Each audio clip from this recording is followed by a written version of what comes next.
Hell yeah, it is. Yeah, it sure is. Let's just do it. My son, my son's laughing at my hat, and I'm not sure why. Yeah, he's laughing out of jealousy. Yeah, I think that's what that was. What's up? I don't know. Drive safe. Have fun. All right, And we're back. and we're back. Um, yeah, What? I saw this hat sitting over on the couch, Uh-huh. and it is my hat. And I thought to myself, I really am a bit of a genuine cowboy if you think about it. Yeah. Like I really am Well, you in pretty much have every way. oh, okay. Uh let's let the Name a way ways that are like what? What are the ways? I've owned cows. Cattle.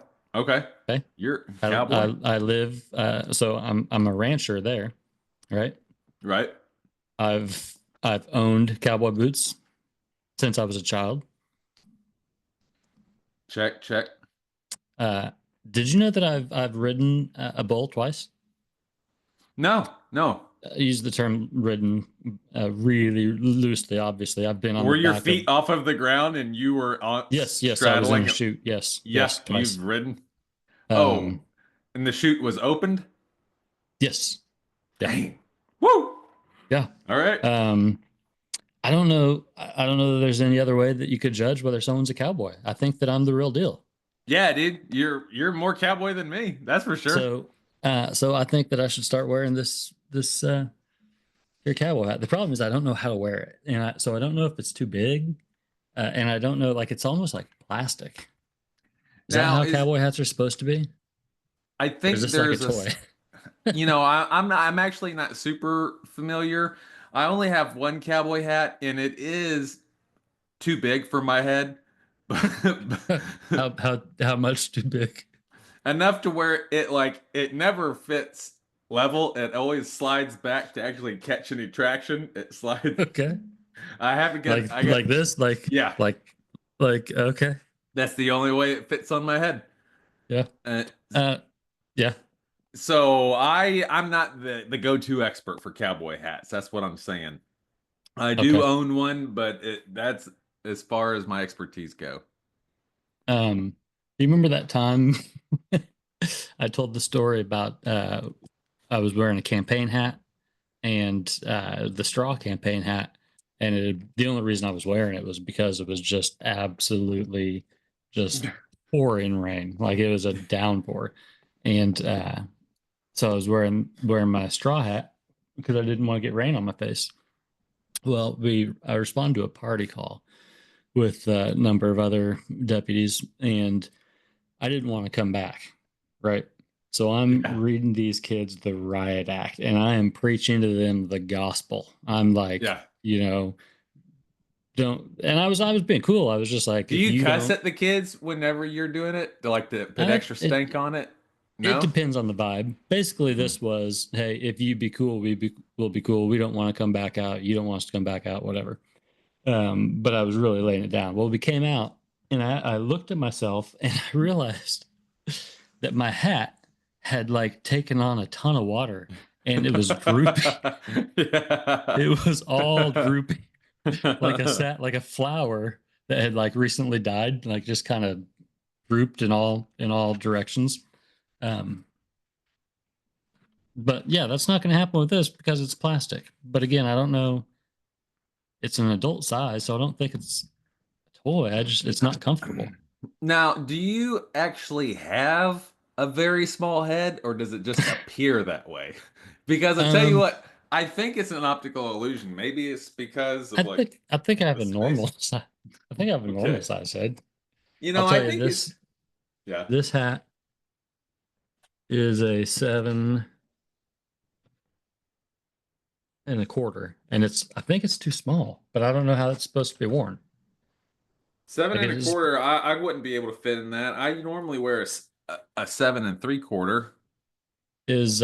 like from what you know about cowboy hats, Is it supposed to sit high like this? Is Wait one that second. normal? Yeah, that looks. Is Yeah, that that is looks that root it? and tootin'. Is it too tight on the sides? Well, no, not if I do it high. Yeah. But if you do it low, that right there's pretty comfy. But that looks like I'm friggin' like I'm a bad guy. Like Yeah, a you're about to rob a bank. You're yeah, I don't you're a like that. black hat. I Black don't like hats. that. Obviously, that's the old Hank Williams there. That's my default. That's where hats like to sit on my That's right. head. Yeah. Is the Hank Williams. Well, I'm gonna go ahead and set this aside for a little bit. Um, Aw. but I don't know if you can see, my face is usually pretty red, but it's a little bit redder Why? from that What's hat up? band. Just because that hat was too tight. Yeah, that's a sign. But anyway, what else is up? Oh, nothing. Did you listen to that podcast I sent the group? And first, let me throw you some kudos. I noticed that you have been engaging more in the group, so I'd like to Uh, encourage more of that. I didn't realize that I had. Uh, I was gonna take a screenshot yesterday of I had like 47 notifications on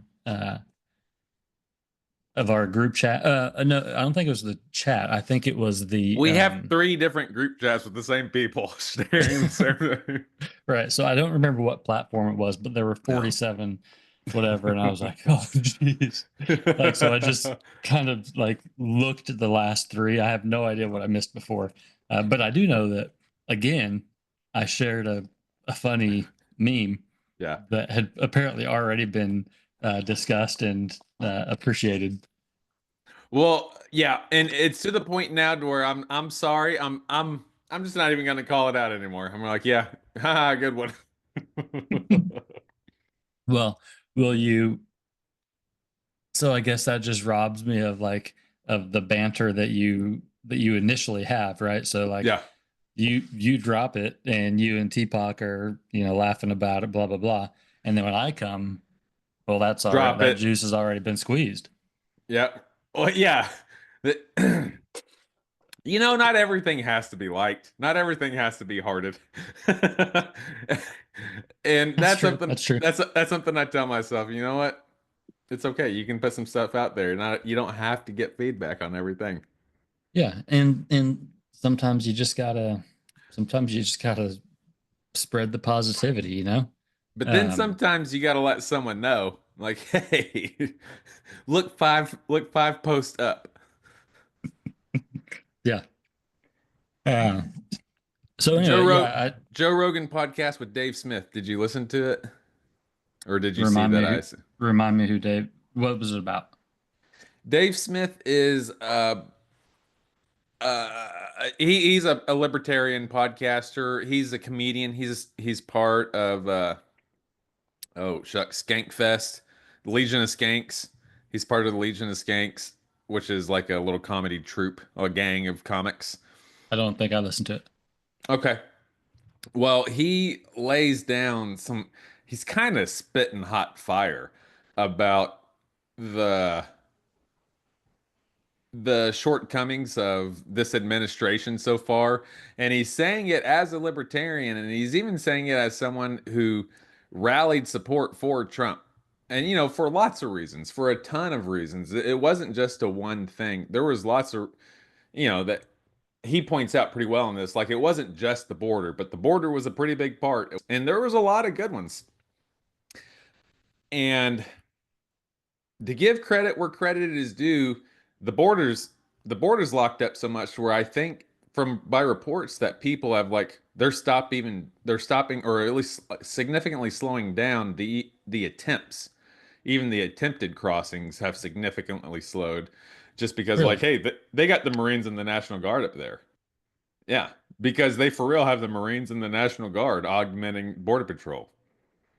So, Okay. borders locked down. Is Um, that sustainable? Oh, certainly.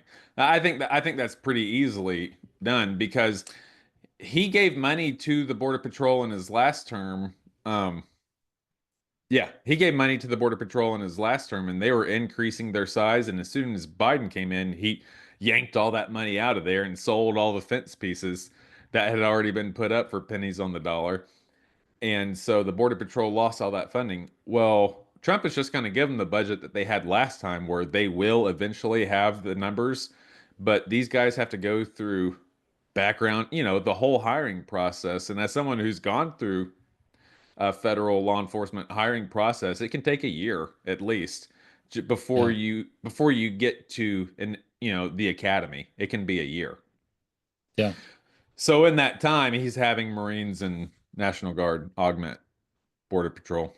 And I think it's Mm. all in an administrative role. Like I think the folks who are actually going hands-on, I don't know. I'm not speaking in any really informed way about this, but just from the stuff that I've seen, the headlines that I've scrolled through, it seems like they're there in an administrative way and not as actually hands-on uh crossers. Well, you said something I keyed in on there, that really anything is possible when you make your own money. Yeah. You know, Oh It- yeah. like if you just print your own money, then well, yeah, it's possible because you just give the Border Patrol more money, and then they put more Yeah, bodies out it's there, or it's you really it's just like I said, it's not money, especially since money is just ones and zeros nowadays, and it's backed by nothing. It's backed by the promise that backed of by the U.S. imagination. Yeah. So really, they're just like turning spigots of power and authority on and off to these agencies and like the USAID and Mm, all these people. It's not money per se as much as it is opportunity and resources and like authority. Like you have the authority to hire all these people. Oh, now you don't. Not with this administration. You have yeah. the authority to get this. It's like it's it's almost like it's completely not, but it's almost like the difference between hotels and houses and Monopoly. Like it's Yeah, just different. It's just different. you're on a The different same, the level at that same, point. but it's different. It's a different level. And if you don't have a color set and somebody's already got a hotel, oh, Yeah. Yeah. you're treading water with cement You're shoes, homie. Your you're about time to is you're about to learn about uh class warfare. you You're better about not to land go on a through it. green. You better not land on a green because I own the green and I'm gonna try to own all the blues too. And I own that street. That's Daddy Street. Do you do you have a strategy when you play Monopoly, or do you guys play as a Yeah, family? yeah, we play our strategy. I want to talk about that podcast more, but Oh, our yeah. our strategy, my strategy is to just buy as many properties as possible and to make as many low ball offers to desperate players as I can. Do you do And that to your kids? oh yeah, yeah, yeah. Yeah, It would be your like, little ones. yeah, yeah, yeah. Oh, Oh and yeah, my all of them like, yeah, ooh, you don't have any money. I can give you some yeah, money. yeah, Would you like that? Would you like to have some money? No, Daddy. Well, if you land on my property, you're gonna need some money. yeah. I feel like I'm really good at that with my kids, and I'm not even sorry about it. Uh, but anyway, yes, back to the podcast. So Dave was pointing out so like I said, give credit where credit is due. This administration has done some things that they've promised. I guess most notably the border, because that's the only thing that stuck. There was some early success with the economy, definitely. As soon as he was elected, the stock market surged, which I don't think really means anything for folks that aren't watching the stock market every single day, but it looks good. The Yeah, stock market surged.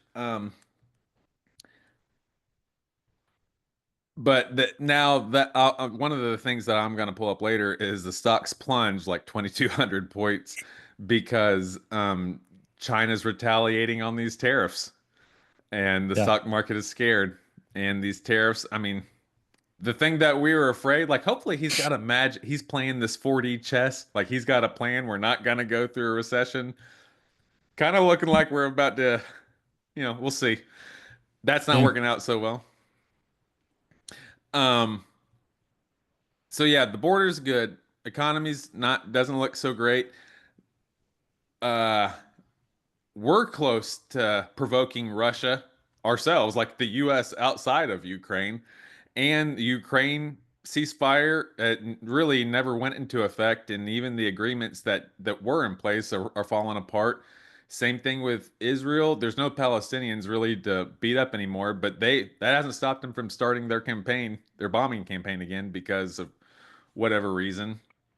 And we're starting a war with Yemen because some rebels in Yemen shot missiles into Israel to protest their genociding the Palestinians. And so now America is taking it upon themselves to start this whole campaign that was leaked on an unsecure uh, Oh, was that the thing that messaging platform. Yeah. was that the deal that came out last week? Yeah, that was the battle plans, and it was weird. Hexeth was saying that nothing confidential was leaked. Well, it was plans of a strike in a foreign country before the strike had taken place. If it wasn't confidential, it should have been. that's that's the kind of stuff you don't want to tell them about. Yeah, and the guy in charge of the chat was I can't remember his position, but it's Waltz. He's like an intelligence official high up, like in this one of his right. I can't remember if his director of the CIA might be that. I'm sorry. Um, but he's the one who set up everyone in the Signal platform. Who and one of the other members in the Signal platform was the editor in chief of the Atlantic, who was one of Trump's and has been one of Trump's harshest critics, and was like a super blue hair liberal. He happens to be in this secret chat. It's not secret, but it definitely should be secret. Do you think that Tulsi was that? Gabbard's in there. JD Vance is in there. Surely it was accidental, right? Like I don't know. there's I no don't way know that about could have that. been intentional. Well, you have to add people to the room. Like if I set It's up not if I set up a signal room, I have to invite you to this room by name, not by like. by So number here's an example. or by Um, contact or something like that.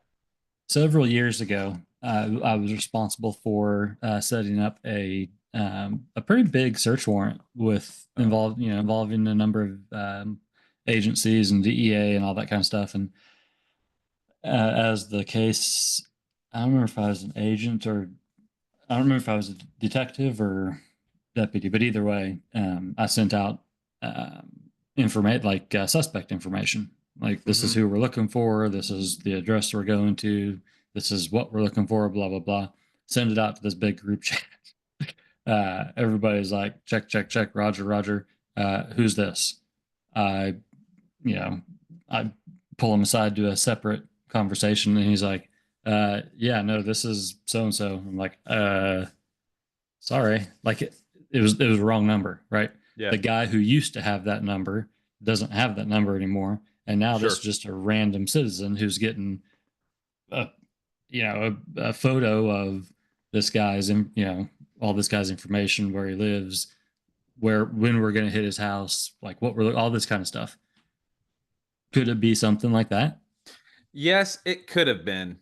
It very well could have been, and that's actually the kind of explanation he gave when he was interviewed. Like he only accepted one interview about this that I know of. Waltz has, just because I've heard Dave Smith talk about this recently. And the one interview that he said basically, haven't you ever he gave that scenario. Like, haven't you ever entered someone's name and number and accidentally had their number like one letter off? It's like that's what happened here. What are the fucking chances that the one number off happens to be the editor in chief of the Atlantic, who he says, like I said, uh, Is that his actual defense, that it yes, just happened to be one number off? it happened to be the wrong number. That happened. Was he trying to say that as He an said it. example, or that's what happened? I think what he said too is like the specifics are still classified and still being investigated, but he was like the specifics of whatever are being investigated, but he asked the reporters, like, haven't you ever entered this? He was like, that's like what's going on here. Yeah. So he's What trying are to the just minimize chances? his He's tr mistake. he's Right. trying to minimize his mistake, and that's not possible. Like it might be mathematically possible, but the odds are in the millions of you happening. Well, I don't think he's saying that that's exactly what happened. I He's think what not. he, I think what he's trying to say is, can't tell you what happened, but trust me, when you find out, you're going to be like, Psh, no big Oh, deal. We simple. all make Yeah. mistakes. And I have a feeling that's not what it was. Now the question is, why?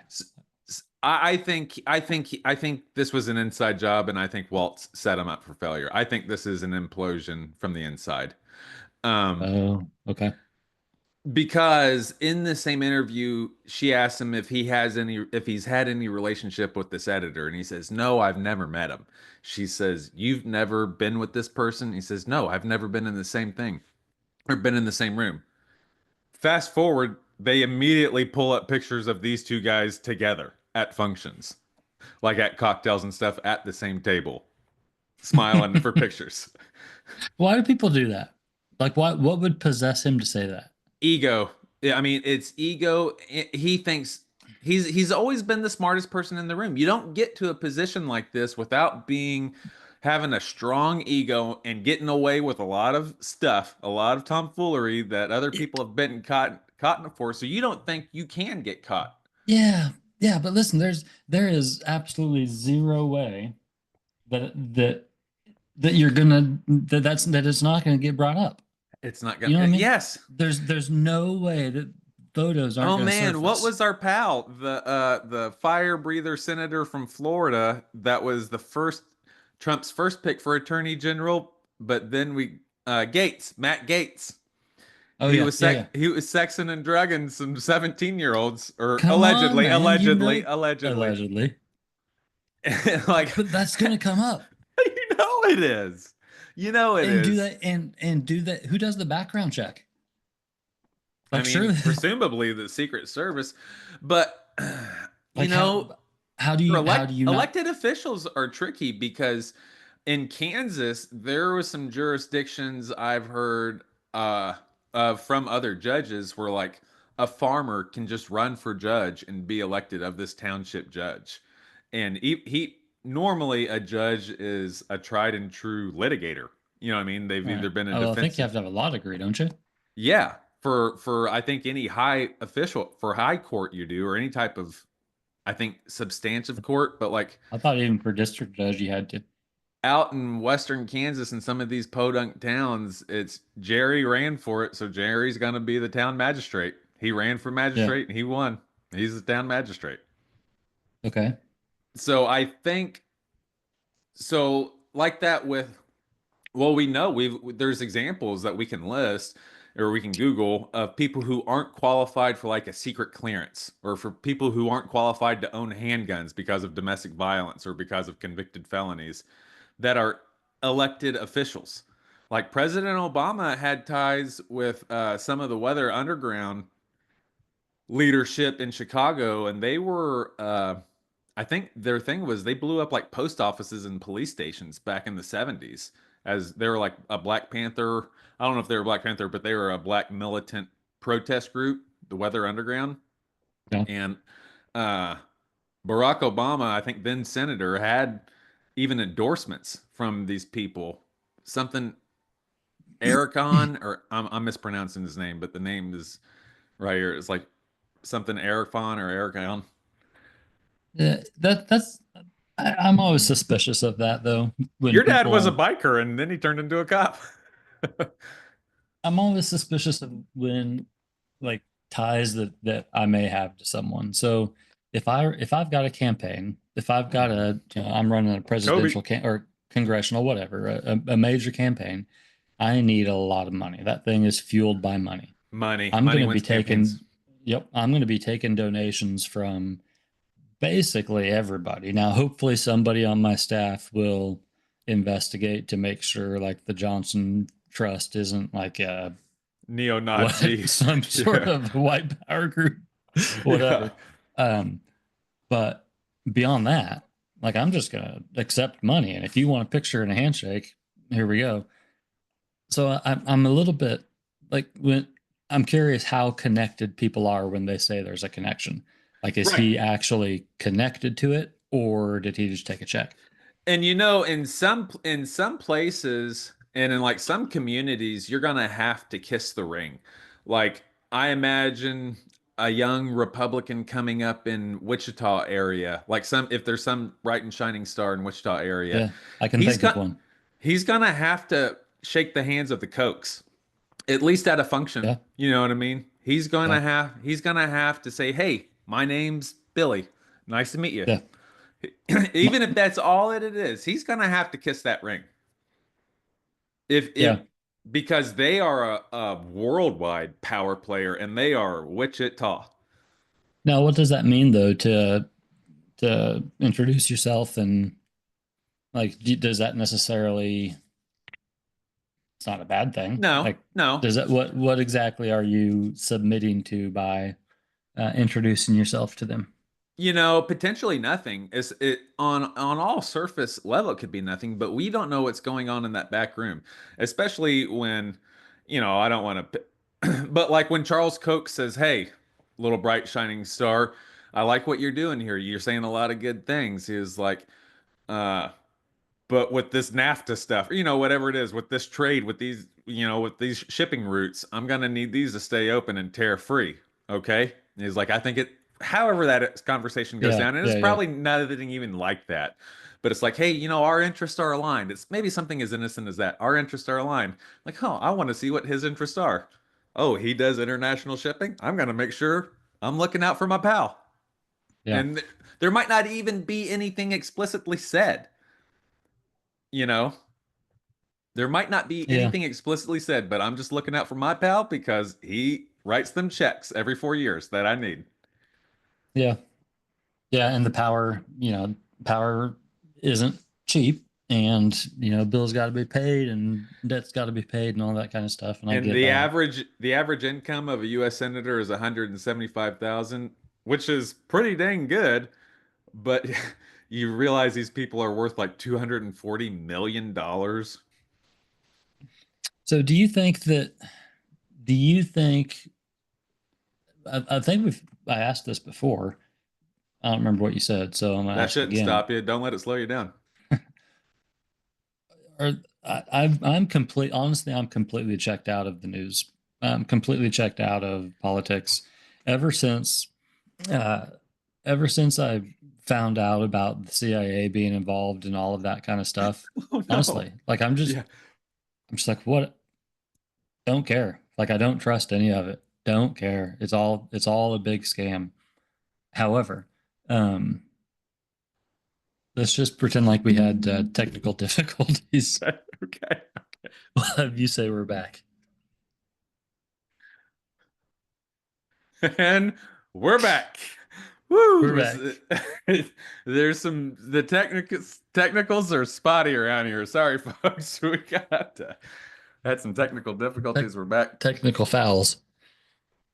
But no, what we're talking about is and I don't exactly know how we got here, but like I said, there's always stuff to talk about is Well, the yeah, donations and I yeah, think kind you've of got quid pro quo.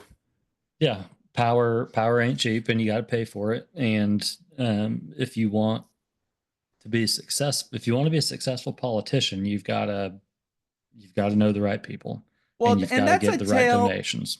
This is a tale as old as time. It almost seems, and I am demonizing these acts, but think about the serfdom and I think about like these shows, Vikings or whatever about like there's a lord in charge of an area, and that lord reports to a king or some higher lord.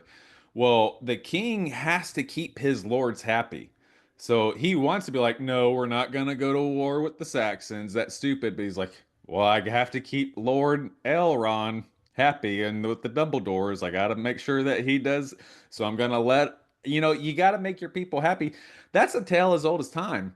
Um, I don't think there was an actual one person historical King David, but with the biblical character of King David, you and even Saul, they did the same thing. Like they went about the tribes. They had to please the leaders of the tribes and they had to get approval even as king.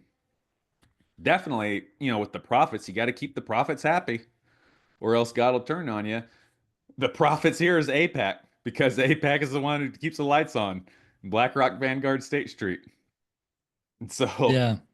you I mean, gotta play ball. so I mean, as terrible that as that is, because that is absolutely terrible. Like there's really no other way though.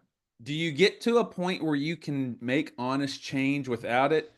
Because I tell you what, I'm not going to say Trump is above all that because Trump has kissed the ring of APAC and Israel. But cutting APAC and Israel out, Trump seems to be, I don't need your money. I don't need your money, CNN. I don't need your money, you know, NBC. I don't need the normal donors like I do it on my own. Maybe he's so far out of the system where, like we're seeing, everything that isn't American flags and Budweiser and AK-47s, everything that isn't it is kind of falling on its face right now. The only thing he does real good is America, and for the last 25 years, America wants a fucking war, and so when he charges everyone up, these people, Northrop Grumman, all these people, they want a dang war. We weren't going to get one with them, but we're getting it. So what do you think the overall country feels about him? Yeah, well, according to his approval ratings, they're still higher than ever. I looked today, they're like above 50%, which is better than any Yeah. president at this part of his term in history. Like even better Well, than his last one. He's still popular than ever. But people are still noticing. The largest media platform in the world, the Joe Rogan Experience, had Dave Smith on, and they talked for over 2.5 hours of what Trump is bad on. And something that he pointed out that I think is really good, a really good observation, is they're discussing in this leaked signal chat, they were discussing a strike that ended up happening of this one missile guy. They called him the missile guy. So evidently he had his hands somehow in missiles. And this was a Houthi rebel in Yemen. And the Houthis have been firing missiles into Israel and into ships, American and all coalition ships into the Arabian Sea and Persian Gulf. But they've also been firing missiles into Israel as a protest of their genocide against the Palestinians. That's what they say. I know there's two sides to that. Um, so the missile guy was in an apartment building, and they said in the chat group, "Hey, we know the missile guy is in this apartment building. Are we clear to strike?" This other guy, Waltz, says, "Hey, I just got it from Trump himself. We're clear to strike." Everyone posts arms, American flags, fist pumps. Hegseth and JD Vance is the only one who said anything somewhat close to a protest. He said, "I don't know why we're doing this. This doesn't even support us. Like we don't have this isn't in our interest. But if Trump wants it, we'll do it. Go ahead." They sent a missile strike.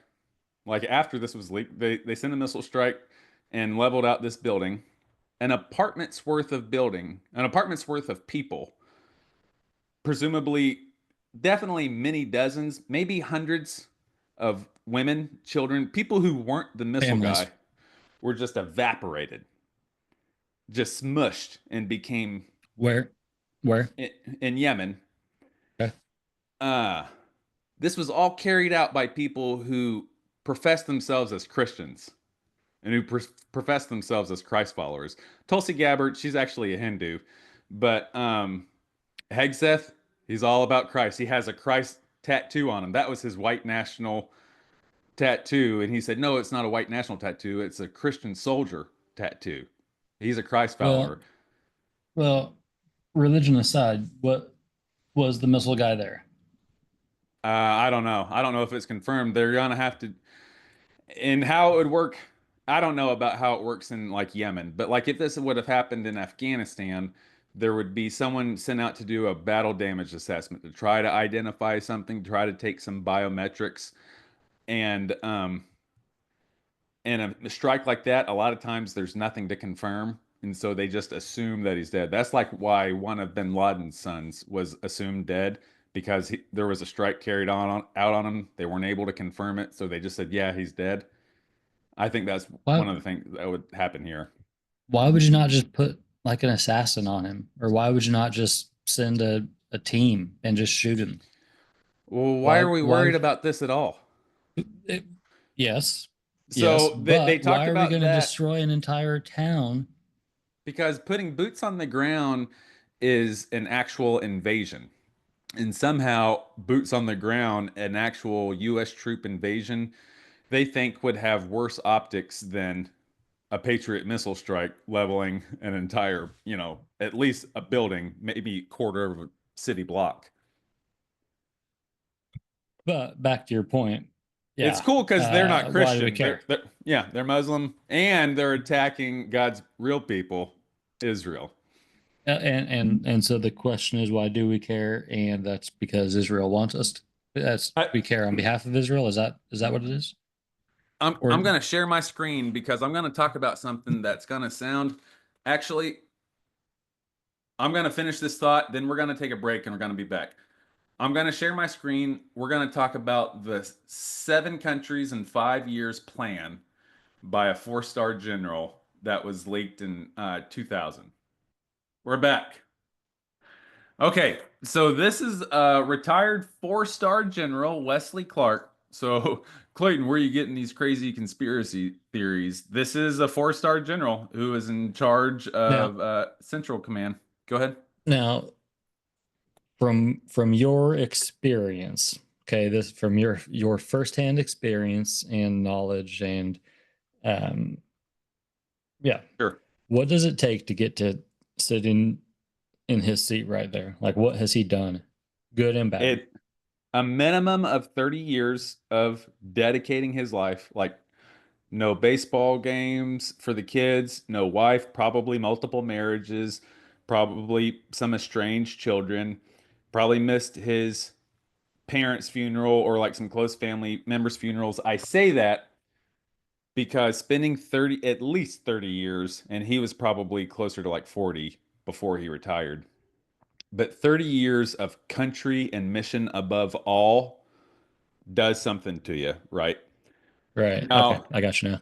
and if you make it to colonel in the army or captain in the navy, the full bird, the silver bird, if you make it to colonel in that level, you have engaged in politics. It's kind of like E7 and above in the navy or E8 and above in the army and marine corps. Like in the navy, you just have to pass a test to make it to E6. When you get to E7, you have to be accepted. You have to pass a board, and the other E8s and above have to say yes, you can be in E7. Where Same would you thing. how would you equate that to something I would understand? Like, what's the same? So same rank structure at the sheriff's office, I would say.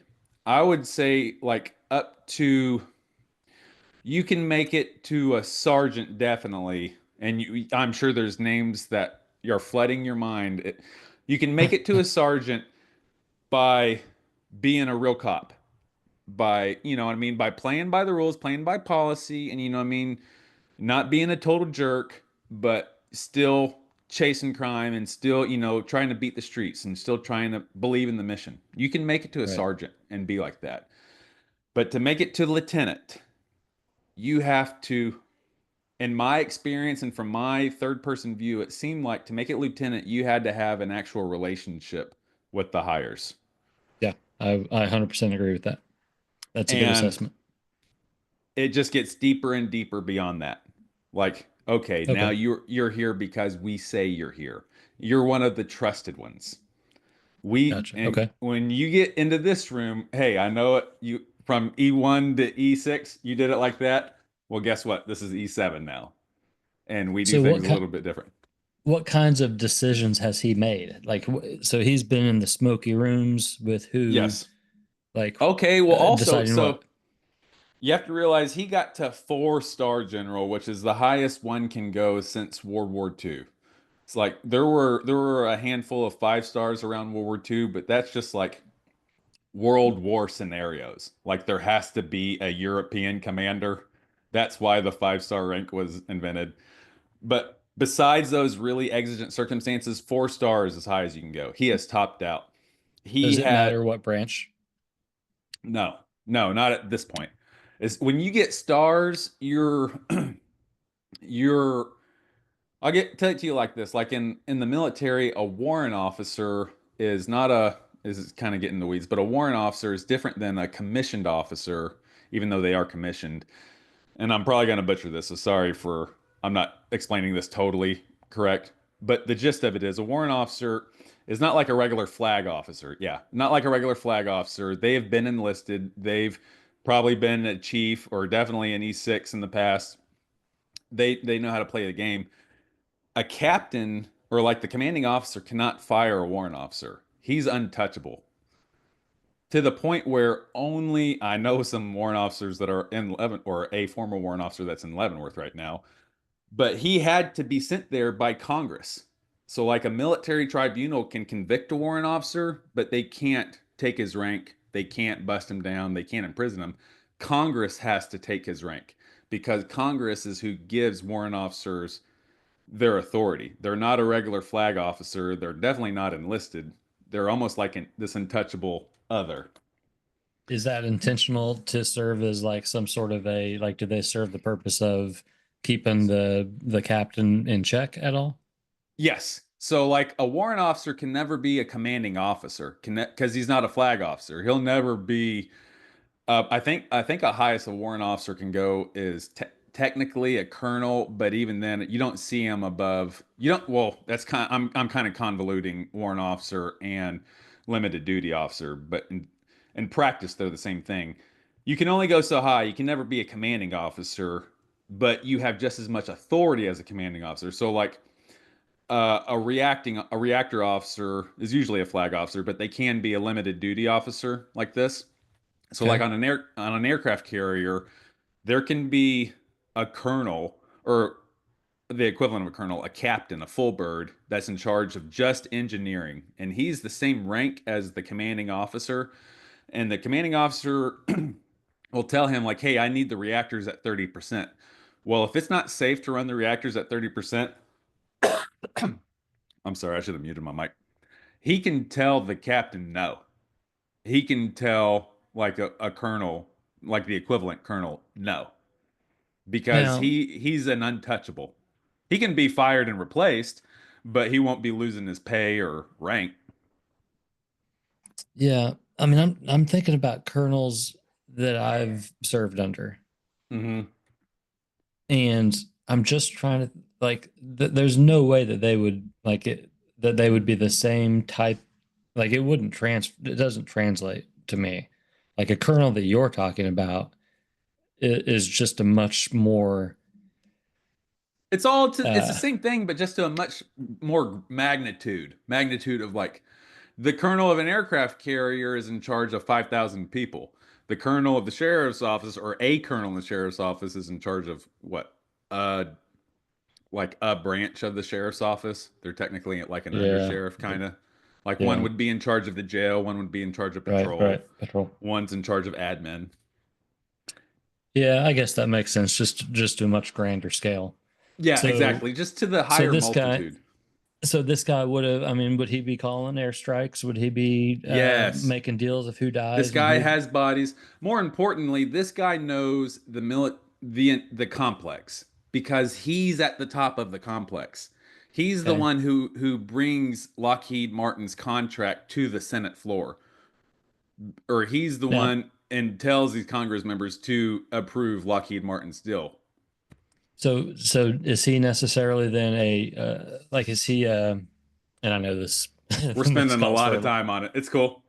this calls for a lot of speculation. Uh, Absolutely.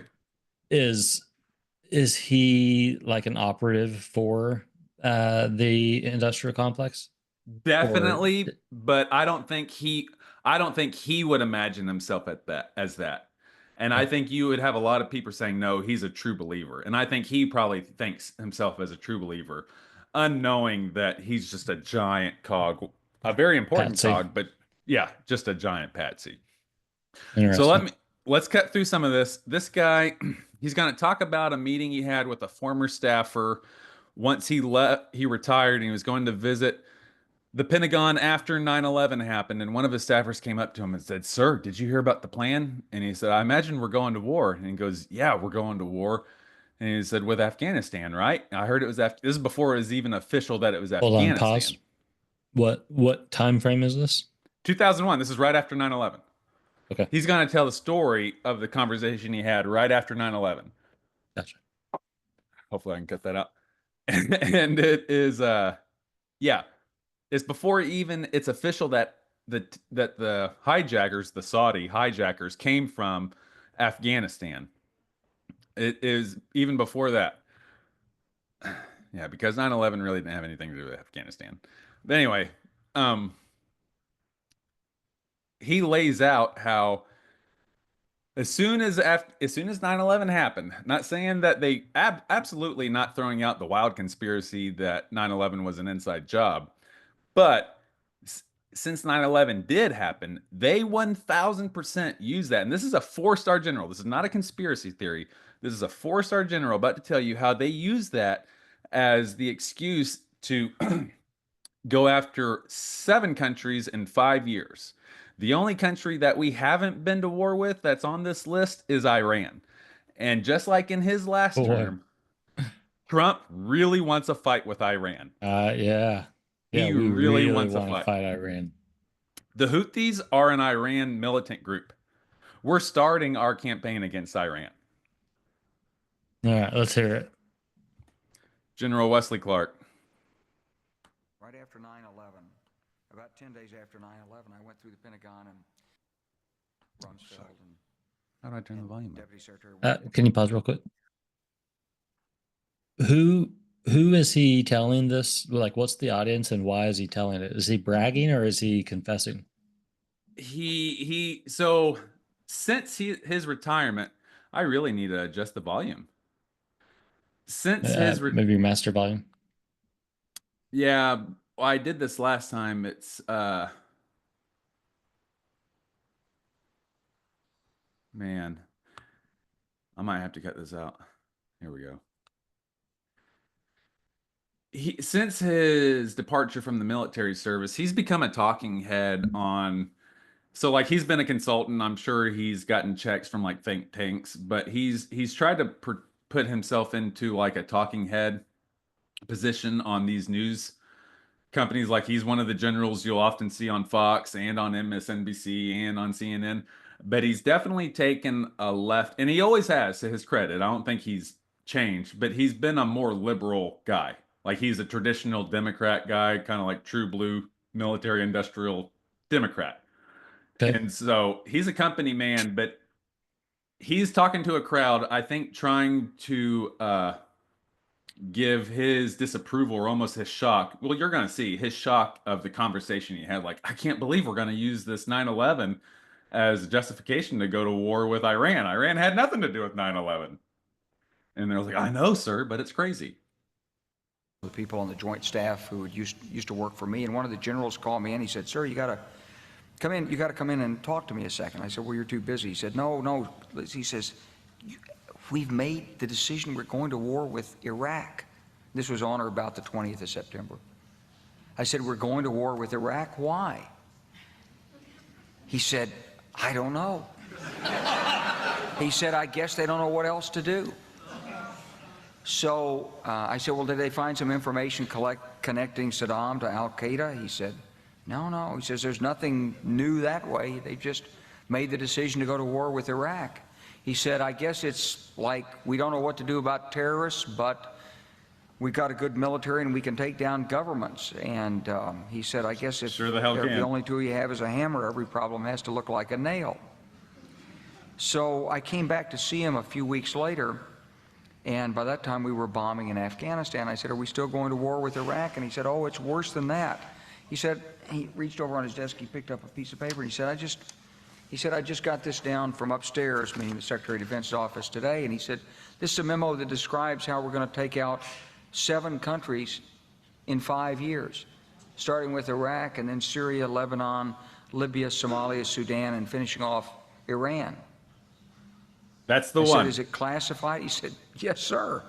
I said, well, don't show it to me. And I saw him a year or so ago, and I said, you remember that? He said, sir, I didn't show you that memo. I didn't show it to you. That's the funny haha, is I didn't show you this classified information. Not, we're about to kill millions of people and sacrifice 20 years of our best generation and best lives and cause hundreds of thousands of service members to blow their brains out afterwards and to cause all these defects afterwards. That's not the shocking point. The shocking point is, yeah, I didn't show you that classified document. Yeah, the fuck you just did whenever you described everything on that document. You know, pause that thought real quick, because I had a video come up on my Facebook feed today, this evening, that was like, one of those reels that said something about all these years and this line still hits hard. And I clicked on it, and it was George W. when he's talking about, I call on every nation to eliminate terrorism, blah, blah, blah. And he says, now watch this drive. And he tees off. And it occurred to me that he's playing golf while people are being obliterated. And I don't know if you remember this, but they spoke about this on the Joe Rogan, and I bet you will.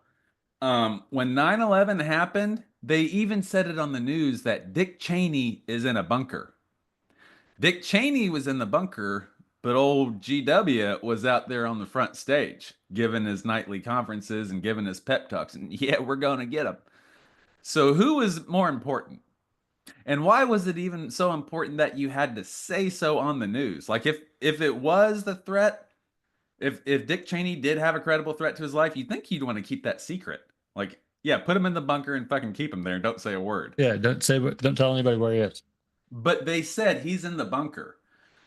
I think what that tells me, so like the body language of that, no sources cited here, but what I feel on that is that Dick Cheney was really in charge, especially when he's protected, and they wanted you to know that he's protected when George H.W. was out here on the stage giving his conferences and doing his tap dances and showing you his badass swing.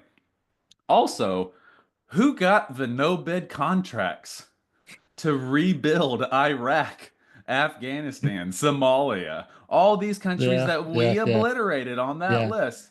But I guess I've always known it, but it just seeing it and thinking to myself how cavalier and how nonchalant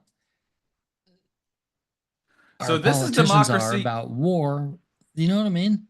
Yeah. Well, and it's just so, I mean, it's the same thing. Like I said, they're two sides of the same party. They're two wings of the same bird. It is the Democratic Republican Party.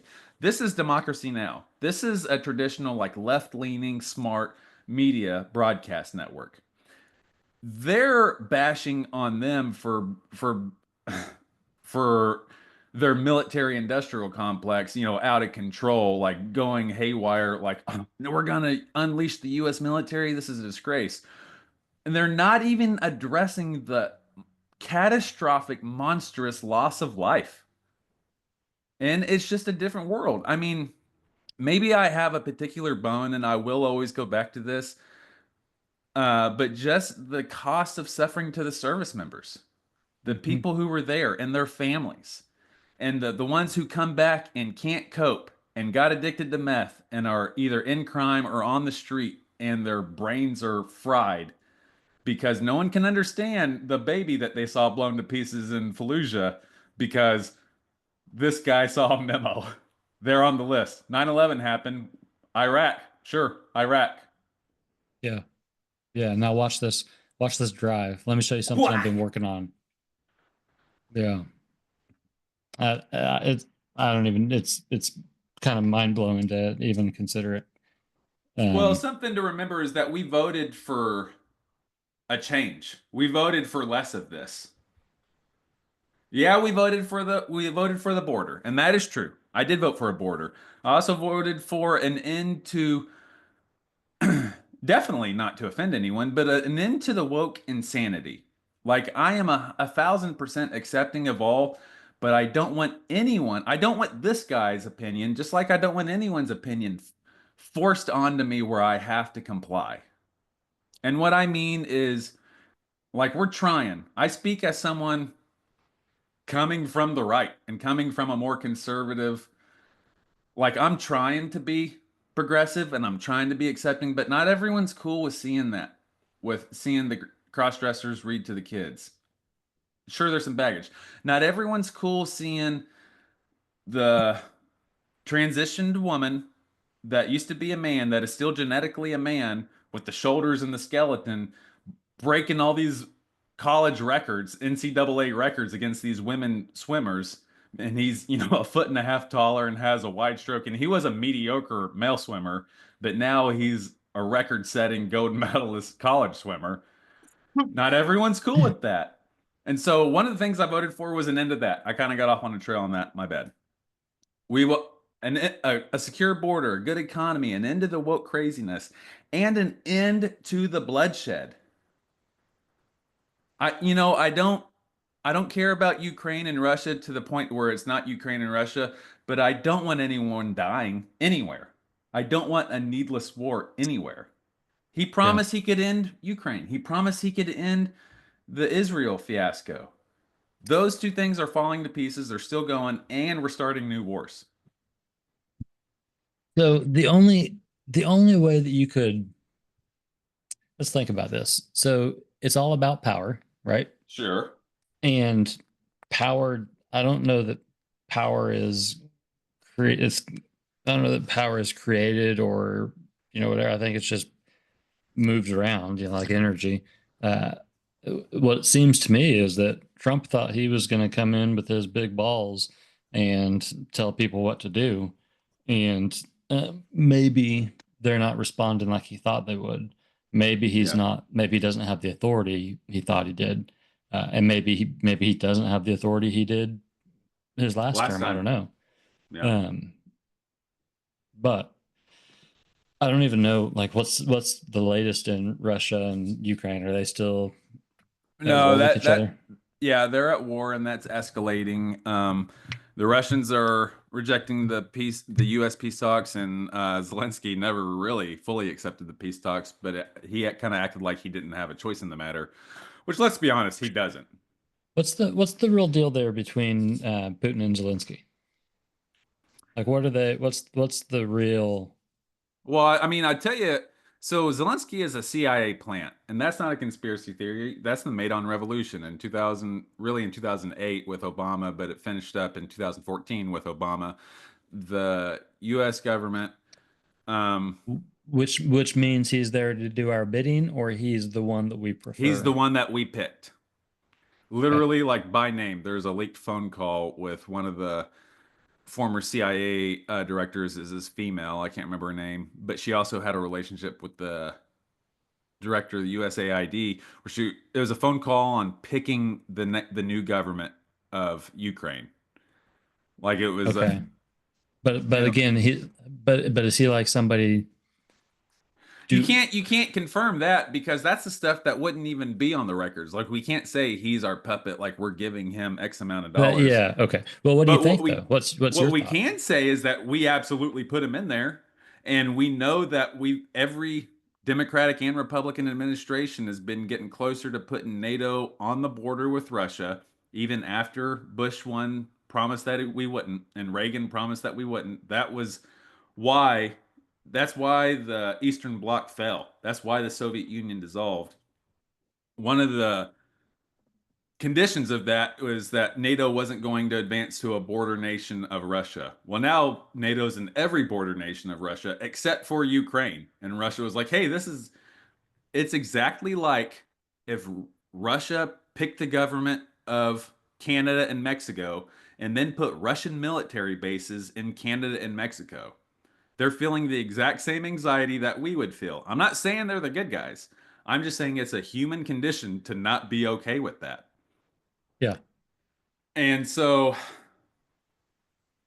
there hasn't been a democratic election in Ukraine since the war kicked off, and that's because Zelensky immediately declared martial law, and there can be no elections in martial law. So as soon as he came in power, he shut the door for anyone else replacing him. Did he do Pretty so? Anti-democratic. Did he go to war to shut the? Well, he was invaded. He didn't go to war. He was invaded. Well, okay. So what was the purpose of shutting down the election? Why was that the first thing he did? Well, he declared martial law, so he couldn't be replaced, no matter how unfavorable it is, because the average Ukrainian male is, or the average Ukrainian fighter, they say, is now like in their 40s, their late 30s and 40s, because all the 20-year-olds are fucking dead. All the 19 and 20-year-olds, like the lion's share of them, are dead. The average age of the Ukrainian fighter right now, and they're all conscripts. There's no volunteers. Some of them might say they just volunteered before they got conscripted. It's a conscripted army. The average age is in their late 30s and 40s because the younger guys are already gone. Wow. And the younger guys that aren't dead have fled. They're in Atlanta right now, driving BMWs and smoking menthols. They're here. They have Or fled. driving trucks. Yeah, exactly. Or I used to stop a lot of Ukrainians driving trucks on 54. The Penskes. Both Penske's and I stopped them 18-wheelers. too. I don't know if they were whoever, but yeah, I was always suspicious of those guys. So yeah, in Russia is the same thing. They have a conscripted army, but this is what Tucker Carlson and really just any logic will tell you is it's impossible for Ukraine to win because Russia is 300 times the size of Ukraine. So even if Russia uses, and they're using a conscripted army, and Ukraine is using their conscripted army, if all of them stand up on the border and just shoot at each other until everyone's dead, eventually Russia is going to win. They just have more bodies. Yeah. And it seems that's their goal. They're teaching the North Koreans to do the same thing. It's like in Risk. I've got more armies than you. Roll the dice. Mathematically, you can't win. It doesn't matter. I'm willing to accept this loss. And it seems like that's been Putin's game plan. And it's been coming under a lot of criticism that since the beginning, back in 2014, that's what all the talking heads were saying. They're like, oh, the only way he could win, like he's so outmatched militarily because Ukraine had all the backing of the U.S. technology. We gave him the missiles, we gave him the F-16s, we gave him all the night vision goggles and the fancy guns and vests. So they were saying, there's no way Russia can win unless he just wants to throw a meat wall against a grinder until he takes it Ukraine inch by inch. Well, fast forward 11 years, that's exactly what he's been doing. Wow. And he's getting other countries to chip in. North Koreans have boots on the ground. Iran has been helping with the drones and the technology. There's rumors that China has been helping them too, which it would make sense. They've been helping each other since their conception. But I don't think China wants to publicly involve themselves because they got their own thing going on with Taiwan. That's another thing. We're picking a fight with each one of these guys. We're making them team up together. We're picking a fight. Saying. Why? Why are because we want care to run about the all world. These people? Because they have resources that aren't controlled by Israel or aren't controlled by BlackRock, Vanguard, and State Street. Israel wants the Middle East, and they're going to use us as their hired gun to do it. BlackRock, Vanguard, and State Street wants China and Russia. They want the rest. Yeah. They're like, we're going to do it. You can have Zion. We want everything else. Mm-hmm. Let's use each other to do it. Deal, deal. And we got this big, rich, strong idiot over here with all the F-16s. He'll do it for us. High five. Pow. Yeah. Send in the poor whites and the poor blacks and the poor Mexicans. Send them in.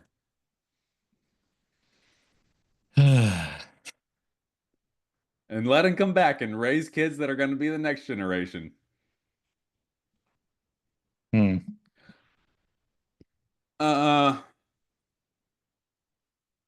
yeah, that's what popped up. That's what was on that. That was one of the things to take from that interview with Dave Smith and Joe Rogan, which is kind of what we've been what I used to kick this off with. But something to keep in mind is that we're only a couple months into this. Like, who knows what's going to happen? So much has happened in these first couple months. It's been a real emotional roller coaster. And I think Trump knew this with all these executive orders. I think they were a tool to bring attention to this and to get the ball going because he knew it was going to be challenged in court. He had to have known, or at least his team had to have known. Like, whenever you step out of bounds of the Constitution, like, yeah, you can get that for a couple months, but eventually this is going to be challenged in federal court, and Yeah. eventually you're going to have to back down. Well, Yeah. in that meantime, now these senators can start writing these bills to make it actual law where you don't need an executive order. Now you have a legislative bill which the Supreme Court can't shoot down. That's actually their mission to enforce and to make sure that it complies with the Constitution. So they can write the law before it gets struck down. Well, if they write a law, then there's no grounds to have it struck down unless it's in confrontation with another amendment or with the Constitution. And then their recourse is to amend the Constitution, but they haven't done that in years because that's hard to do. But we have a Republican Congress, House and Senate. So you have all three branches. If you were to amend the Constitution, that's what people are afraid of too, man. And it's what I tried to tell people that wasn't going to happen. I tried to say there was not going to be a banana republic. Like, we're not going to just kind of start throwing people out for thought crimes, right? That's another thing that he's doing is he's having people who are here legally, but as like legally. Okay. They're here legally, not as like green card holders. So like they're in the immigration process. They can own businesses, they pay taxes. They're just not American citizens, not fully. They're green card holders. One of them wrote, I can't remember the name, but it's easily Googleable. Wrote in a there's been two pretty controversial deportations lately, but one of them was a green card holder. I think the other one was just a visa holder. But one of them was. Can I just say I don't think this is racist because I had no idea what race this would be, but I thought you were saying the writer was Isli Googleable, and I was trying to think. Yeah, but I thought you said Isli Googleable, and I'm thinking who would Isli Googleable? Anyway, I have a combination of an Oklahoma and East Tennessee, but severely suppressed accent with two Zens in my mouth. And you're rocking two Zens? Yeah, dude, 2 6s. Dang, bro. Yeah, I might watch them out for some freshies. What do you normally use 2 at a time? Nah, only when I'm cooking with grease, son. Actually, these are Rogies. Yeah. Do you like those better than on? I didn't say more better, by the way. I said more, and then I changed it to better. I don't know. I don't know on. I know zone. Besides Zen, You've never had on? I think you've got them out there. My brother uses them. Well, they have them at Quick Trip. Okay. No, I haven't. Well, they're usually fairly cheap. Am I missing out? Good. Yeah. Not be well, at least you were. Honestly, I haven't been buying them for a while because you're back to the real stuff. I've been buying the real cowboy shit, but I need to get off of it. Hell yeah. I really need to. I just can't find a convenient time, you know? Man. But where would the light be? Like, obviously you can't bury your head in the sand. You know, you still have to go about your business. And I think, speaking you still want to share your screen? No, let me stop. Because I can't see your face very good. Oh, really? I want to see your face. They want to see my face. Clayton, I want to see your face. They want to see my face. Yeah, you can't just bury your head in the sand. And especially I think you got to take onus because I helped elect this guy. I voted for him. I don't think we're completely done yet. Like I don't think all hope is lost, but he's making some bad decisions. Some of these decisions are bad. Like the opposite of what we voted for even. Yeah. Now, The, does MAGA have a role to accept that or to even acknowledge it? people will say, chess, not checkers. Okay. Uh, and I guess the response to that would be, is it possible that there's a bigger plot at stake, or there's a bigger not plot, but a bigger play being made, or is he really just falling on his face? I don't know. I think you were right when you said I I believe he thought this was going to work out better. This worked out better in his head than what it's going. Like he thought Canada, because what they did do initially, he thought Canada was just going to roll over and and play ball with these tariffs. He didn't think they were actually going to sack up and fight back. He didn't think China was going to sack up and fight back about these tariffs. He thought they were going to roll over. And so now you're dealing with what every rational person that knew anything or Googled anything about tariffs, what they were afraid of that was going to happen is happening. Now, I'll say that I don't think that is all bad. So, what I mean is, like, you have the can of dip from China that normally cost $1. Well, we put a $10 tariff on every $1 of their products, so now the can of dip costs $11. Well, you as the consumer are taking that tariff. China's not paying it. You're paying it whenever you buy their stuff. But now you can get this can that's made in Tennessee and not China, but it's for $5. And they know that China stuff just went to 11, so maybe they bumped theirs up to 6 now. So either way, the consumer is going to pay the price. Right. But now East Tennessee dip is going to get my money instead of the China dip. And in the meantime, something's going to And happen with this tariffs. and so the purpose being power, like why, if in the end all it does is raises our prices, what's the purpose of, like, why would he even do it? Like, why? Well, so raising prices isn't all bad in and of itself because that's not the only thing that's happening now. Well, and that's not the goal, right? Right. Like he's not trying to raise prices. I hope not. Prices. No, what he's trying to do is to bring more money to America because the complaint is that they buy or that Americans consume a lot more Canadian goods than Canadians consume American goods. Like they said it was at the rate of like 300 or 3 million to 1. Like Americans consume for every $1 that Americans or that Canadians consume of an American product, Americans consume $3 million of Canadian products. And I guess that's whiskey and maple Well, that's syrup. because And, we don't have any self control. right. Right. We're It's the not richest their nation. fault.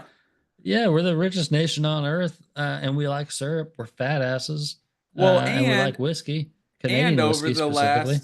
over the last 30 years, we've chased out all American production to where now Ford is making their stuff in Canada and GM is making their stuff in Canada and all in China and Mexico to where go ahead. Well, I don't think this thought is original to me. I think that I heard it somewhere else, but I whatever I heard. I think that we've become a consumer society to the We are a point, consumer.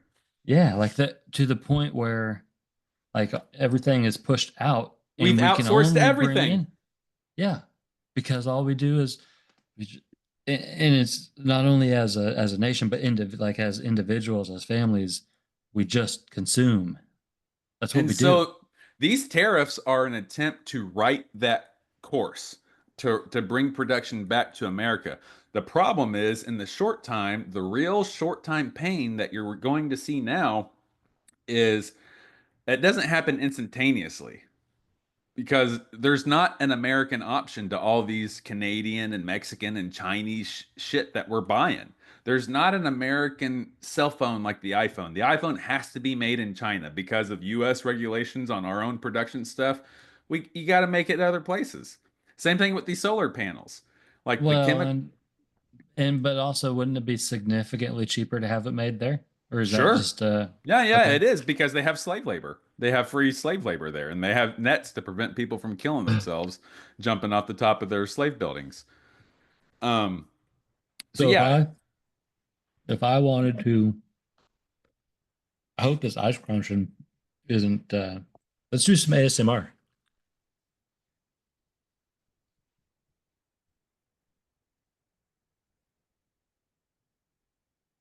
What you are hearing is the sound of ice rattling on my teeth. I'm destroying the enamel on my already shattered wisdom teeth and molars. What You're you are welcome. not hearing is the pain from the ice hitting the nerves on my teeth because my teeth are in such terrible condition. Anyway, And we're back. we're back. Yeah, so the problem is the immediate pain is prices are going to go up. And there's going to be until there is stability, there's instability. So until this course is righted, we're not going to have our detergent at a reasonable price. We're not going to have our t-shirts and our socks and our Harleys and our whiskeys and our F-150s at reasonable prices. The prices are going to go up until we bring production back here, which they can All do. right. All right. So, like, what about beyond the economy? Like, what's the stat? What's the state of where do we stand with the rest of what else is going on? So a bunch of European countries have recently said that they regret buying the F-35s, which I talked about on the last podcast. They've been a mechanical failure and an economic failure. They've, by a multitude of 10, increased their price from 25 million to now over 250 million per aircraft. Who makes those? Lockheed Martin. And so, I no Grumman makes the 35, Lockheed Martin makes the 22, and it's the same thing for the new Joint Strike Fighters, the 6th gens. It's the same thing. Lockheed Martin's making one, Northrop Grumman's making the other. Is We're just it keep was it is it a design flaw or what? Why is Oh, it that's so? 100% lobbyist. I'll tell you why the F-14 went away and the F-18 replaced the F-14, because Northrop Grumman made the F-14, and they made 100% of the F-14 was assembled inside the state of New York. Besides the gun, the M61A1 came from Florida, but like the actual aircraft was made in the state of New York, which means all the tech or the congressman, there's only one congressman receiving the benefits of this F-14 being made. The F-18 was made over 16 states, which means 16 different congressmen got their palms greased by Boeing, on the other hand, to make the F-18. So whenever it came time to vote, are we going to keep the F-14 that's just made in New York, or are we going to get this F-18? Well, now you had 16 different states raising their hand voting for Hmm. the F-18. But so does it just happen to be that the who is it again? Northrop Grumman? Yeah, Northrop Grumman made the That F-14. They're, I think. and they're just in his district. Mhm. Oh, they changed. They recognized the errors of their mistake, and they Yeah, well, played ball now. that's quite a cash cow. Hmm. Yeah, and so that's the chess, not checkers thing. Even if the F-14, and some of the old heads did say that the F-14 was a better fighter, especially back in its day, like the original Top Gun, Tom Cruise Top Gun, 1984 or whatever, maybe 87. Those were Tomcats. Those were F-14s. Well, we don't make those anymore because of that. Because more congressmen voted for the F-18s because it was made over 16 states. That's why the F-18s replaced the F-14s. Gotcha. The F-14 was a better fighter. That's not what we were worried about. We were worried about our constituents. That's You right. know. And that probably made that probably brought a lot of money to the economy for Boeing or whoever was making those F-18s, and they were able, the representatives and all those people were able to say, "Look what I did for Stockholders. Wichita," and yeah, Yeah, stockholders, baby. everybody's happy. So your question of what is our standing in the world right now outside of the economy, with our military-industrial complex, which is part economy, part military, um, Europeans are backing away from American arms, which is a departure since the European Union and NATO's beginning. Since their beginning, the agreement was like, hey, we're all in this together and you're all going to buy your shit from the US. France was the only one that ever departed from that, and they made their own wonky airplanes and guns that look like French horns. But everyone else bought American guns. They all have M16. They all had Colts. They all had M1 Abrams. They all had, American bombs, American satellites. That was the deal. Like, we'll protect you, but you got to line our pockets. Well, now, because people are falling out of favor of Trump, I think it was Denmark was the first one, but some other countries have echoed this. And Denmark doesn't like us because we're trying to take over Greenland for some reason. But they They say must have oil or something. they're closer to Russia. They're very Oh. close to Russia. It's a strategic location. Gotcha. And so yeah, you want to really hurt the US economy. The one thing that we got going good is aircraft workers. I hate to say it because they're my family and they are true-blooded Americans, but that's part of the military industrial complex. Whenever now the Yeah. military industrial complex is going to start taking a hit, that's going to start affecting Tom and Sarah that punch Yeah. in and have a lunch And pail. and honestly, that affects me. Yes. So if we get a military contract, jobs are secure, people are willing to buy houses because they're going to be here for 5 to 10 years. If we lose that contract, then people get laid off. They have to move. We've got too many houses on the market. That definitely has an impact on our economy. Yeah, has an impact on everything. And so we voted for this rash, blunt, brazen guy that we're like, hell yeah, fuck yeah, America. He's gonna come in there and punk all these, wussies into playing ball. Yeah. Well, he came in there and did that. He did that. But it turns out not everyone capitulated. Well, one of the things what's up with the USAID? I want to brag on my badass rosary I just got in the mail too. I get these rosaries that are made out of 550 cord. Yeah. Yeah, they're pretty heavy duty. Nice. You say you get them. Do you get them often? Well, when I lose them, I got to get a replacement. And I'm so careless and ADD, I'll set it down and go get a Coke and come back and it's just disappeared. It's just gone. Did it disappear or did it get taken by a spirit? Probably. Don't worry because Michael, not necessarily a bad one. Nah, it doesn't have to be a bad one. Yeah. I had I think I figured something out the other day. I was telling my wife and daughter last night. Okay. I think I figured out ghosts. Oh. Enlighten me. You want to hear it? Because I've started to call myself a necromancer. But go ahead. Yeah, fill me in. Oh, okay. Yeah, I was mixing up terms. Yeah. I was puzzled there for a second. Not a necrophiliac, you pervert. You dang pervert. I know. I didn't say necrophiliac. I know that's what you were thinking of. That is, but I'm looking at you thinking, but this is my bro, and I love my dude. Like it. But how? But anyway. You figured out ghosts. Tell me about them. Yeah. So here's what I'm thinking. So here's what I've got in mind. Think about the dial on the radio, AM, FM, right? On that dial, it's a spectrum basically. I live on the spectrum, baby. It's a spectrum of a range, and obviously I have no idea what I'm talking about. This is just how I imagine things. But it receives signals that come in within these waves. I think that we and things, physical things that you and I see and what you and I are, operate on a specific frequency, and we see things that are in a specific frequency in a certain bandwidth.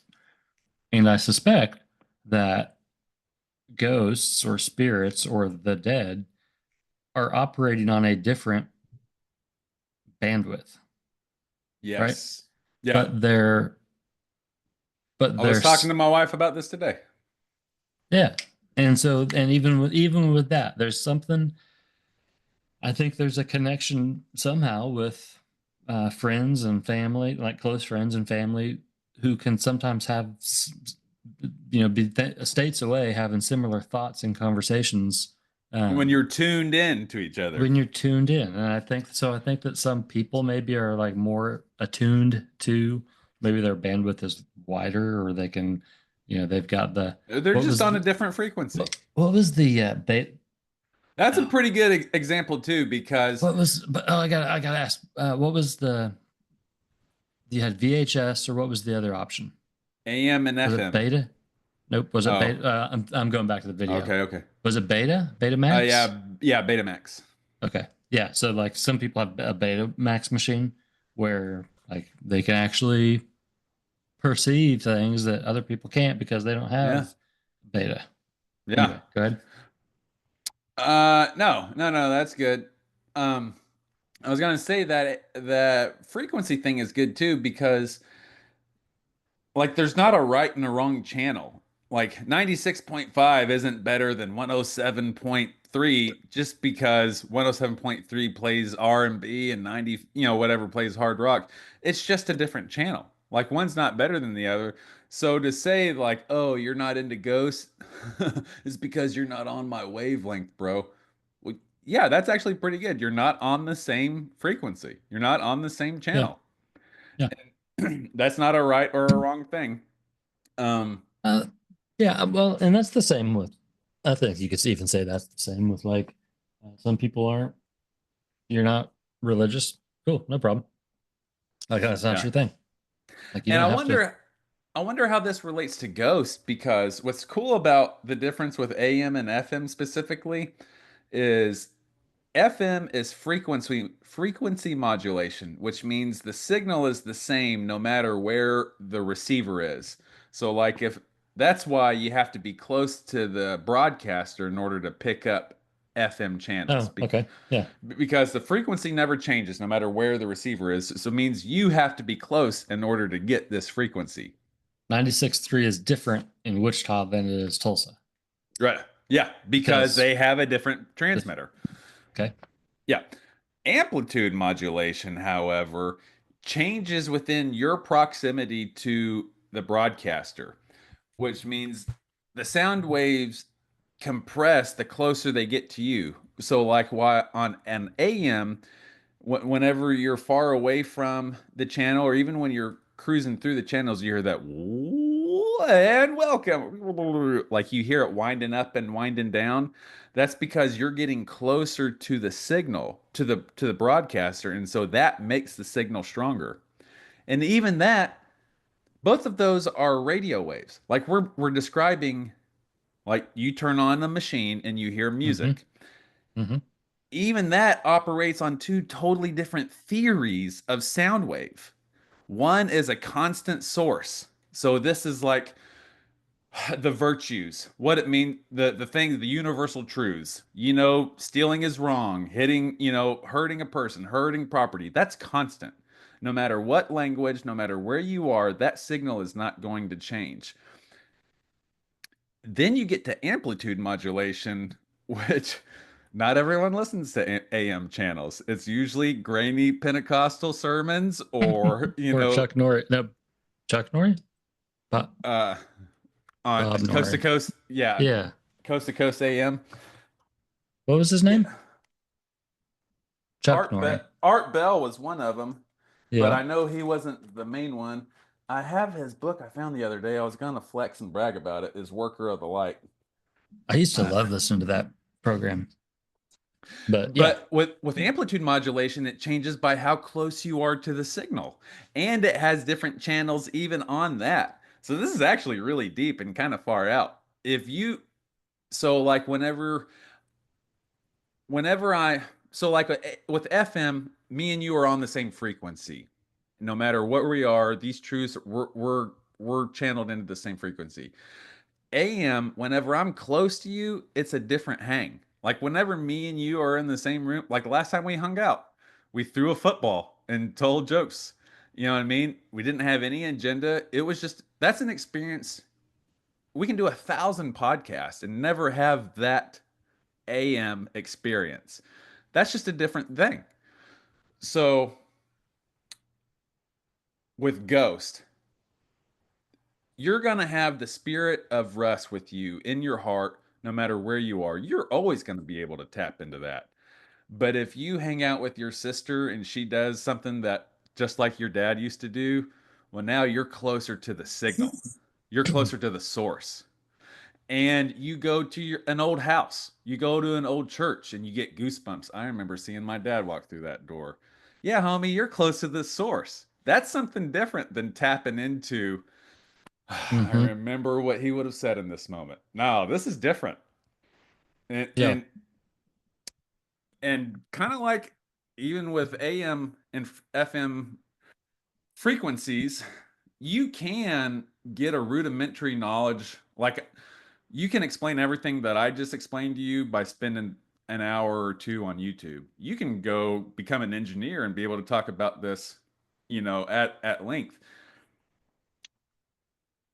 But there's still going to be some things that you don't understand, and the average person is just going to know I turn on the box and I hear this music. yeah. And the average person just doesn't care. Yeah, The that's true. the average person's like, yeah, nerd. Turn Yeah, turn the radio up and shut up. yeah. But That's why we have YouTube Music now. yeah. I still have not gotten on board with that, by the way. Yeah, I think maybe I'm holding out. Like maybe I'm a fogey by using YouTube Music. Yeah, I mean, it's kind of like I feel like it's the cricket of the music platforms. It's definitely the Facebook. Like everyone else is on TikTok and IG, and the boomers are still on Facebook. I feel like YouTube Music is the Facebook of the music platforms. But Yeah. I'm cool with that.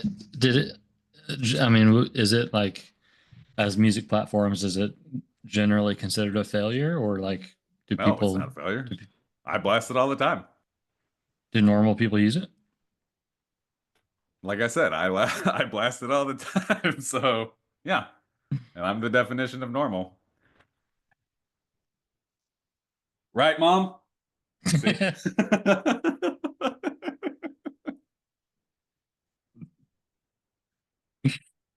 Uh, But yeah, man. I don't know. Does all that slap you as just like doom?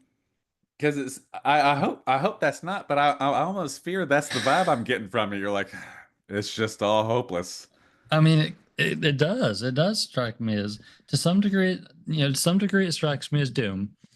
But then Warren at the Buffett has an same time, interesting perspective right now. well, at the same time, like I said earlier, I'm so detached from all of it. I don't know what anything's happening because I really feel like none of it really matters. None of it really matters to me. And I mean, that's not totally fair because it matters to some people that I love, and so I do need to care. But Well, and it will affect you too. but at the same time, like I can't control anything. The fucking CIA has been infiltrating politics and culture and whatever even I think I believe is probably because somebody else wants me to believe it. Oh, that's So 100% true. you know, so why But that even doesn't vote? necessarily make it Why bad. even but why even get involved? Why even have an opinion of, at least at the moment, of in politics? Because again, if maybe your opinion is because somebody else, maybe your opinion was bred to get somebody else rich. Yeah. And you don't even know it Don't even because know it's it. been spoon fed to you since you were in diapers. Yeah, You that's just true how we do believer, it. you. That's it. You true That's how believer, you. that's how we vote. Well, Warren Buffett was asked about because he says he guesstimated there's like a 40% chance of a recession this year because of the way the market is going, is what Warren Buffett said. And they're like, well, what are you doing to prepare for that? And he says, well, this is a great time. Means it's time to buy. He said, you buy when prices are low. He said, prices might be going low soon. So it's great. This is time to buy. Um, I think you can apply that. Another view to get from that I got is it's only for this next 4 years. Like, but Donald Trump is going to be the president only for the next 4 years. But so then do you attribute the recession 100% to him, and do you think that it's going to be No, but I think it's going to happen. yeah. And Not that I can and see the tea leaves or anything. do you think that it would be solved by, like, when you say it'll only be 4 years, you're just saying only the administration will only last 4 years, not that the Yeah. recession would only last 4 years. No, And hopefully, besides, if it lasts longer than 2 quarters, it's technically a depression. I saw a headline that the administration might last longer than the administration might become a kingship. No, No, I saw that. People were no. talking about that. But Uh, he did make the US or do something where, like, they say it's just formalities. We joined the Commonwealth of the United Kingdom. Did you see that? no, what do you mean we joined the Commonwealth? How do we So join them? there's like a difference between the actual United Kingdom of like England, Scotland, and Northern Ireland. There's a difference between that United Kingdom and I think it's called like Britain or whatever the Commonwealth is. The people Okay. who pay homage to to the Queen and the King. That's Okay. Canada, Australia, New Zealand, the all India. I think South Africa, maybe Kenya, possibly Egypt. There's these countries that still pay homage to the United Kingdom royalty, to the royal family as their like something monarch, like their like figural monarch. Um Is it a place of respect? yes, yeah, place Okay. of respect. But And like not any other kind, not like a place of wait, financial no, obligation or duty or not that I anything like that. know of.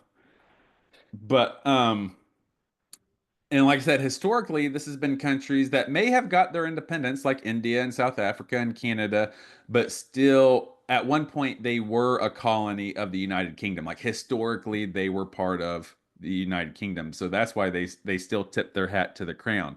Well, the United States has never been about that. We fought a war to say, "Fuck a king, fuck a queen." We ain't about that. This new administration, Donald Trump's administration, accepted a request by King Charles to join King the Charles is Commonwealth. still alive?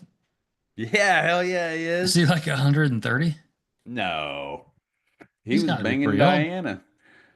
I mean, yeah, I'm sure he is. I hate that royal gossip. I could care less. I do not have that King Dungeons and Dragons Game of Thrones bullshit where you go, yes, governor, you have the king. Yes, mom. Get the fuck out of here. No. Yeah, that's bizarre, really. Yeah. So it's only gonna last 4 years. The pendulum swings. This was the other pendulum of the crazy left. You got crazy left and you got really crazy left the last 4 years, but like Obama wasn't crazy left, but he was more left than the guy before him. Um, yeah, you had Obama, then you went far right with Trump, then you went even farther left with Biden Harris, where it was just cuckoo land. And now we're in cuckoo land still. It's just a red cuckoo land. So now it's back Yeah, over it's here. we need someone to say, "Hey, can we pump the fucking brakes? Can we not be involved in every country? Can we not have our hand in every election? Can we not infiltrate every institution? Sunday school? Yeah. The CIA's in Sunday school? Can we get the CIA out of Sunday school? Can we get the CIA out of the gas pump? Can we get the CIA out of the classroom? Israel's in Every here. Can we get Israel out of the fucking Sunday school, please? every now and again, and my kids, my kids will tell you that I am the chillest dad. Punk. I don't raise my voice. Lately, dude, I've been getting so mad about dumb stuff, but Yeah. that's a different conversation. Generally speaking, I'm super chill, and I'm a what is a laid back guy. Cool You've guy. seen those? Super No, have you chill. seen those memes? I'm just With what's his name? King of Queens, Kevin. He's got his phone true. yeah, I can't remember what it was. I Go don't ahead. remember what I'm talking about. I think you were about to talk about how angry you've been with your kids lately. You said normally No, I'm a pretty super chill what, guy, but but like no, but what were we talking about before that? Like, what am I giving an example of? I don't know. Oh no. Don't. We're both high, Um, dude. Don't lean on me. I rushed to catch up to you. I burned a whole um, joint in my backyard. That oh, usually lasts me a couple days. I found in my golf bag. Found my. Hell yeah. Hit it. Hold it.